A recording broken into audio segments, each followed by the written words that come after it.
Aclaremos de manera rápida qué es verdaderamente la guerra espiritual bíblica. Segunda carta del apóstol Pablo a los Corintios, capítulo 10, versículo 4 al 5.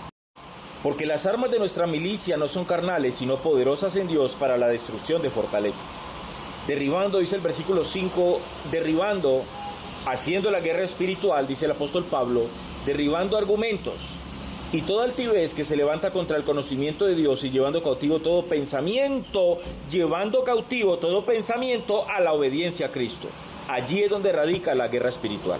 El punto básico de la verdadera guerra espiritual, la guerra espiritual bíblica, es luchar con la palabra de Dios. Ojo, no me vayan a malinterpretar. No estoy diciendo luchar contra la palabra de Dios, no, sino luchar con la palabra de Dios. ¿Y cómo lucho con la palabra de Dios? Cuando la usamos para cambiar el pensamiento errado del hombre hacia su propia vida y hacia Dios. ¿Cómo logramos cumplir con lo que Pablo dice en el verso 5? Es simple, con la palabra de Dios. ¿Logran ahorita entender un poquito mejor en qué es que radica nuestra verdadera guerra espiritual? La única manera de destruir los argumentos y las fortalezas en el hombre. Venga, pero ¿qué son argumentos y fortalezas? Explíqueme eso.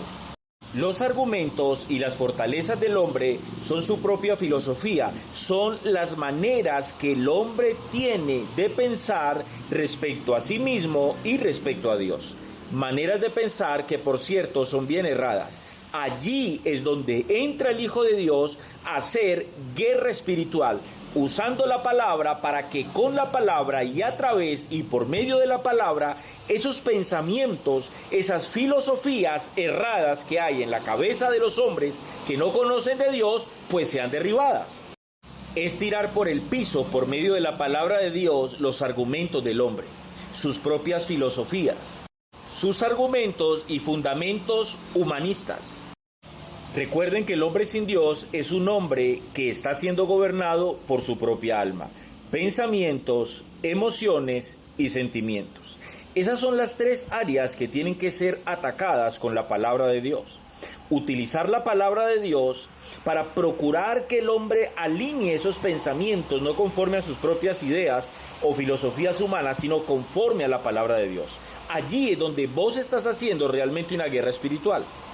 Esas maneras de pensar son las que tienen que ser atacadas con la palabra de Dios, la cual tiene el poder de separar el alma del espíritu. Piensen en eso, que es importante. Eso es lo que hace la palabra de Dios. Es como una espada de doble filo que corta hasta penetrar hasta lo más profundo del hombre, y cuando penetra hasta lo más profundo del hombre, ella tiene el poder para separar, para dividir el alma del espíritu. Por eso es que el verdadero cristianismo no es almático. Esa es la única manera que el hombre puede volver a conectarse con Dios. ¿Logran comprender un poquito mejor ahora lo errados que están los que creen que hacer guerra espiritual es cogerse a golpes con demonios? ¿Es gritarle al diablo y a sus demonios? Mediten en eso.